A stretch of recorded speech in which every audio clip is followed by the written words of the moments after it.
Тірі адамның тіршілігі өлгенде таусылған ба? Бір айда қолға әрең тиетін жалақы кешігіп, азық-түліктен қысылған соң қорадағы тоқал ешкімді базарға шығаруға тура келген. Обал не керек? Қолдағы адал малым жарады. Базарға кірмей жатып-ақ, сүйегі ірі, бітімі келіскен оған бірден құда түсушілер қатары тым көбейіп кетті. Ақыры діттеген бағам болып, әп-сәтте ешкімді саттым да жібердім. Сонымен қалтаға әжептәуір ақша түскен соң көңілденіп, ыңылдай ән салып жүріп, базарды емін-еркін аралауға көштім. Одан ыстық бәліш жеп, бір саптаяқ сыраны да рахаттана өңешке қарай қылықтып алдым. Кенет, «Әй, ерке бала, тоқташы» деген дауыс ту сыртымнан шықты. Кімге? Маған айтып тұрма деген оймен басымды селқос бұрып жан-жағыма қарасам, бір апай маған қарап қолын бұлғап тұр екен. Кім, мен бе дегендей өзімді ымдап көрсеттім. «Иә, сен, не, танымай қалдың ба, ерке бала» деп жаныма жақындап қолымды алып жатыр. Мен аң-таң күйде бейтаныс жанның жүзіне барлай қарадым. Орта бойлыдан төмендеу келген, қызыл шырайлы, үлкен көздерінің айналасын ұсақ әжімдер торлаған, жасы шамамен 45 пен 50 жас аралығындағы апай мені көргеніне қуанып кеткендей қолымды қысып, жуық арада жіберер емес. Үстінде арзандау көгілдір пальто, басын қалың орамалмен шандып байлап алған. Бұл кісі кім болды екен деп қоям іштей. Сен әулие болсаң да мені танымай тұрсың осы. Қу бала, шыныңды айтшы, мен кіммін деп бейтаныс апай одан әрі маған ыстық ботқаша жабыса түсті. Ақиқатына көшсем танымадым апай деп күмілждім. Бәсе, бірден қайдан тани қоюшы едің? Біз байқұс басынан жаз өтіп, көзі қалған сорлы пенде емеспіз бе деп жаңа ғана жарқылдап тұрған апай бірден төмендеп кетті. Бұдан 25-30 жылдар бұрынғы ауылындағы Зейнеш деген озат сауыншыны білуші ме едің? Деді жүзіме қадала түсіп. Зейнеш дейді, көз алдыма бұдан көп жылдар бұрынғы аппақ сазандай әдемі келіншек тұра қалды. Әсіресе адамды баурап алар сыңғырлаған әсем күлкісі құлағымда әлі жаңғырып тұрғандай. Көзінде үстінде ақ қалат киіп, қолына шелегін ұстап күлімсіреп түскен суретін аудандық газеттен талай көргенде болатынбыз. Сол кезде Зейнештің тек ферманың ғана емес, бүкіл ауылдың көркі болғанын қалай жасыра аласың? Сіз Зейнеш апайсыз ба дедім, сасқанымнан тұтыңқырай үн шығарып. Шынымды айтсам, бұрынғы Зейнешті қазіргі қалай болса солай киінген кісімен онша айырбастағым келмей тұрғаны анық еді. Әй қайран, зымыраған уақыт-ай, ақыры дегеніне жеткен екенсің-ау. Сен таңдансан да таңданбасан да, сол баяғы сұлу Зейнеш жеңгең мен боламын. Бұл жалған дүниеде бәрі де өзгереді екен. Бұрындары жас кезінде қартайған, қаусаған кемпірлерге неге сонша қартайып кеткен деп мүсіркей қараушы едік. Міне, ол жарықтықтардың артынан біз де еріп келеміз. Уақыт шіркін бәріне де емші екен ғой. Бір кездері жас шыбықтай әп-әдемі талдырмаш бала едің. Енді қозы қарның шығып, шаштарың сиреп, сен де біраз жасқа келіп қалыпсың қайным. Өзгермеген тек көздерің ғана екен. Мен сені шынын айтқанда көзіңнен ғана таныдым. Зейнеш апай, асығыс болмасаңыз мына асханаға кіріп тамақтанайық, асықпай әңгімелесейік. Біз кездеспегелі қай заман, қазір қай жерде тұрып жатырсыз деп сұрақтарды бастырмата жөнелдім. Жүр, кірсек кірейік. Жақсы көретін қайным шақырып тұрса қалай отказ берейін? Ауылға 1 сағаттан соң көлік болады. Оған дейін біраз уақытым бар. Бүгінде сол Жуалы ауылында тұрып жатырмын қайным. Базар шетіндегі асханада адамдар аздау екен. Даяшы жігітке 2 лағман мен 1 шайнек шайға тапсырыс бердім. Тентек суға қалай қарайсыз жеңеше дедім. Одан әрі еріксіз қылмыс жасайтын адамша қипақтай түсіп. Оған кетар емеспін қайным. Сен шын ниетіңмен алам десең ала бер. Кейде бұл бәлені түбін түсірешіп тастайтын да әдетім бар деп Зейнеш жеңге сылқ-сылқ күліп алды. Апыр-ай, өзі қанша өзгерсе де сыңғырлаған әдемі күлкісі сол күйінде сақталып қалыпты. Баяғыда өзімде сондай таныс күлкі құлағыма майдай жағып барады. Бірақ қазір көп ішіп жүрген жоқпын. Екеумізге 2 стақан алсаң жетеді деді, жөтіңкіреп алып. Даяшы уақыт өткізбей, біз тапсырыс берген тағамдардың бәрін алдымызға әкеліп қойды. Үйде келін бала бар шығар, қанша бала шағаң бар. Өзің не істейсің деп, Зейнеш жеңгем алдындағы лағманнан бір ұрттап қойып, маған сұраулы жүзбен қарады. Құдайдың берген 4-5 қара домалағы бар. Жеңеше, келініңіз мектепте мұғалім болып істейді. Ал өзім ауылдағы әкімшіліктің есепшісімін. Әйтеуір біреуден ілгері, біреуден кейін дегендей ел қатарлы жүріп жатырмыз ғой. Ал жеңеше, мына ақаңды көп мөлите бермей алып тастайық деп, қаз қатар тұрған 2 стақанның бірін алдыма жақындатып қойдым. Не үшін ішеміз қайным деп Зейнеш жеңгем маған күлімсірей қарады. Не ішіні қалай? Жеңгесі мен қайнысың пәленбай жылдан кейін кездесу үшін ішпейміз бе? Пәленбай жыл дейсің деп Зейнеш жеңгем ойланып қалды. Иә, 30 жылдай болып қалыпты ғой. Сонда сен қаншада едің? 13-те болатынмын жеңеше. Ал мен 28-де ғана едім-ау. Қайтейін, ойнақтап жүріп от бастым ғой. Қайтейін, кетпейін деп едім, елдің өсегі жанымды қойды ма? Екі ортада қой аузынан шөп алмайтын Құдай қосқан қосағым Ынтықбайдың аруағын қорлап кеттім-ау. Мен жақсы болғанда, адал болғанда оның аты өшпес еді-ау. Қазір кім тұрып жатыр біздің үйде? Білмеймін, Қарақалпақстаннан келген оралмандар тұрып жатыр-ау шамасы.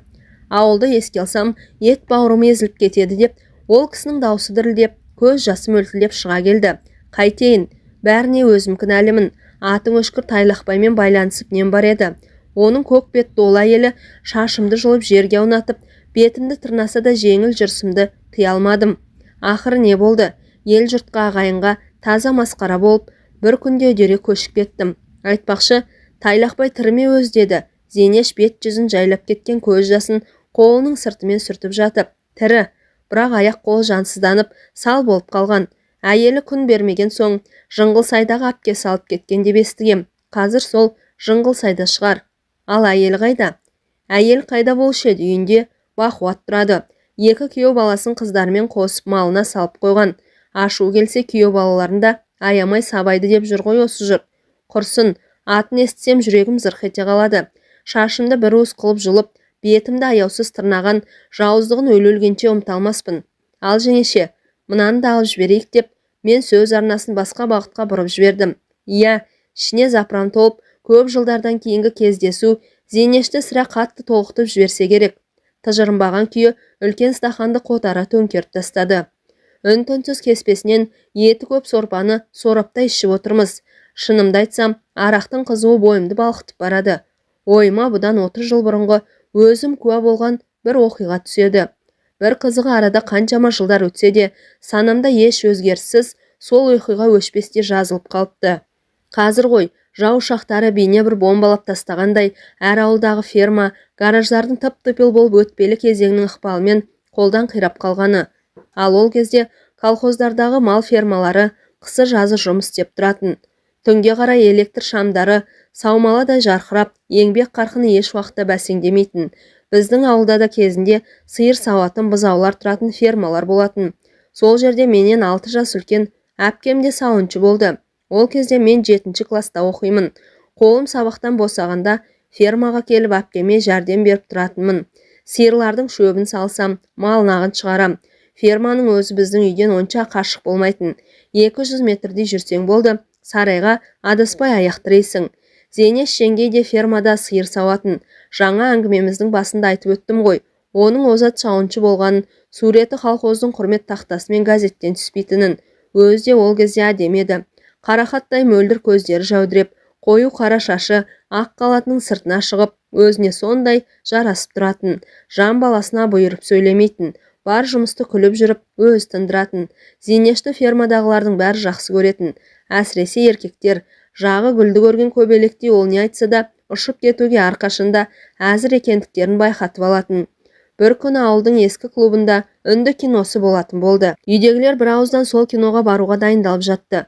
Бірақ бір әттеген-ай, дәл сол күні әпкемнің қоңыр пальтосы фермада қалып кетіпті. Ал пальтосы киноға қалай бармақ? Енді не істеу керек?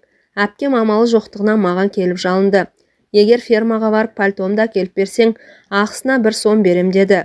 Ақша берем дегені құлаққа жаққанмен бірден көне қоймадым. Өйткені қараңғы түсіп қалған еді. Қорқамын, бара алмаймын деп кергідім. Қорқсаң бөрібасарды ертіп алсайшы деп әпкем де қиылып қоймайды. Жарайды барайын, бірақ алдымен ақшаңды бер дедім. Қасарсып, ақшасын берді. Оны жақсылап қалтама салып алдым. Одан әр бөрібасар екеуміз фермаға қарай бет алдық.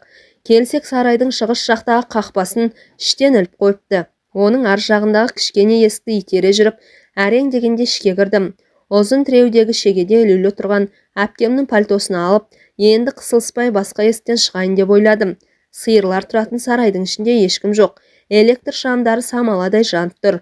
Даладағыдай емес, ішінде малдар болған соң ба, сарай іші жып-жылы.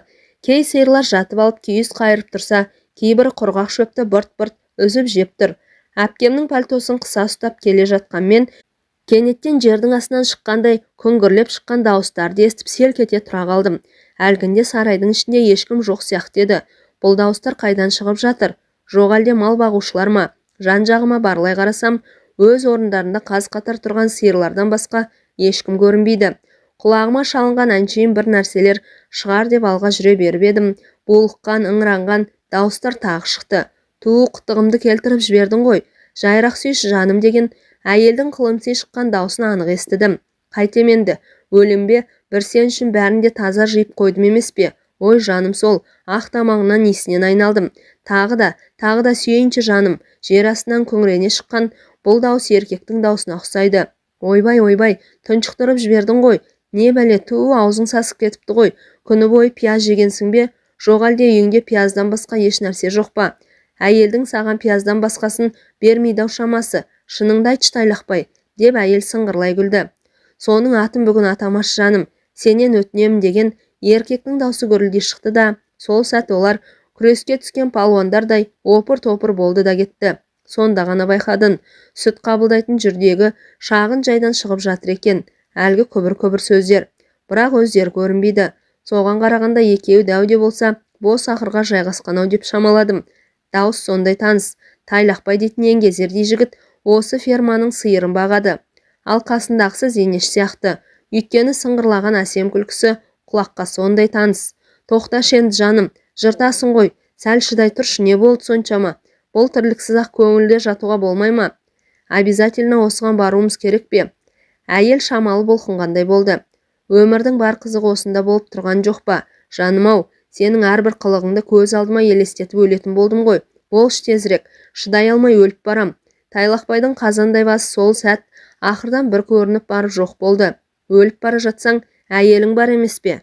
Ол әйел емес, ол әншейін тас мола ғой. Айтпашы оны жаным. Одан кейін ақырдың ішінде тағы да дүбір-дүбір басталып кетті де бір кезде әйелдің ойбай ақырын деген даусы қатты шығып кетті. Оқ жаным, жамбасым деді оған жауап орнына Тайлақбай әндете үн қатып. Еркек пен әйелдің жер астынан күмбірле шыққан дауыстары пышақ кескендей сап тыйылды да, одан әрі шектен тыс ах-ух деп ыңырси шыққан дауыстары еміс-еміс естіліп жатты. Ал мен оқтау жұтқандай сол жерде тапжылмай тұрып қалыппын. Көкейімде еркек пен әйел дегеннің қандай болатыны, олардың қандай сұм әрекетке баратынын әлде мойындай қоймайтын бір сезім билеп тұрған еді. Менің пайымдауымша, өмірге ұрпақ әкелу адал жандар арасында бұлайша болмаса керек еді. Сөйтсем үлкендер жағы адамның аузы бармайтын тағылық әрекеттерге осылай барады екен-ау. Сол кезде 13 жастағы періштедей тұнық менің балғын жүрегімде үлкендерге деген жиіркенішті сезім бүршік жарып тұрған еді. Мұндай сұмдықты бұрын көрмеген мен әлгі қарғыс атқан жерден тезірек сытылып шығып кетпек болғам. Қаз қылғанда аяғым малақ сыратын кетпенді қағып кетіп, ол шелекке соқтығысып, бір сәтте сарай іші азан-қазан болды да кетті. Шалбарының ауын асығыс түймелеп жүгіріп келген Тайлақбай мені көріп состиып тұрып қалды. Сасқанынан, неғып жүрсің мұнда, інішегім-ау деп жорта қақырына түкірене берді. Әпкемнің пальтосы осында қалып кеткен екен, соны алуға келдім дедім. Жайбарақат өзімше еш нәрсе білмеген болып. Әй Тайлақбай, ол кім екен деп үсті басын түзеген болып Зейнеш те жанымызға келді. Қызыл шырайлы жүзі ерекше құлпырып кеткен. Оның тамағының 3-4 жерінде қып-қызыл белгі қанталап білініп қалыпты. Қос анары бұлтиып тұратын көйлегінің алдыңғы түймелерінің орны ауысып кеткен. Бірақ оған қарайтын Зейнеш пе келіп менің басымнан сипалай бастады. Кім екен десем, өзімнің кішкене қайным екен ғой. Әпкемнің пальтосын алуға келдің бе? Өй, айналайын сол, деп барынша сыңғырлай күліп, болған оқиғаны білдірмеуге тырысты. Сасқан үйрек артымен сүңгиді дегендей, Тайлақбай қалтасын ұзақ қармалап, бөктен 3 сомды алып шықты. Мә, мынаған кәмпит алып же, бірақ бүгінгі көргеніңді ешкімге де айтушы болма. Біле білсең, сен де еркексің, мен де еркекпін. Ал нағыз еркектер бірін-бір ешқашанда сатпайды. Кейін үлкен болғанда бәрін өзің түсінесің. Келістік пе? Келістік дедім мен.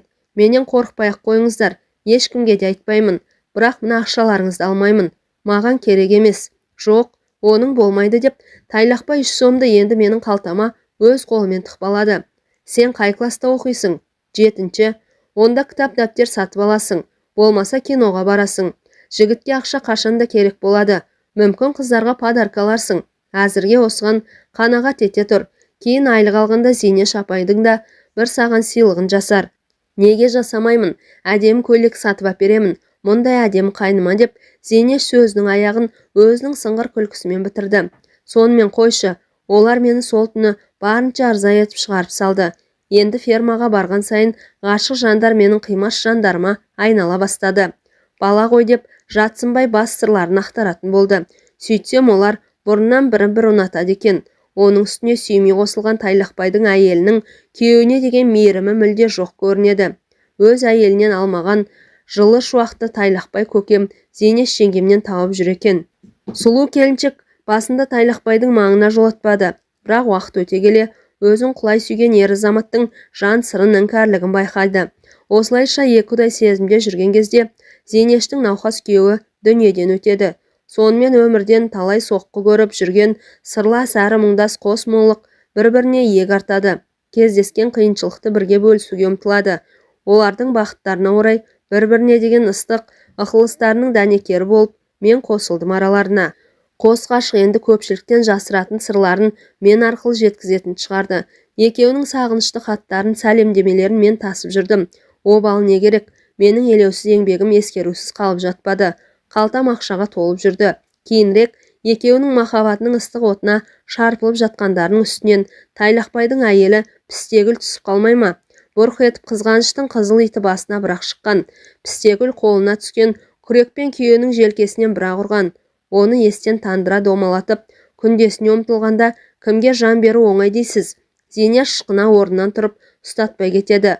Одан арғысы тура кинодағыдай болады.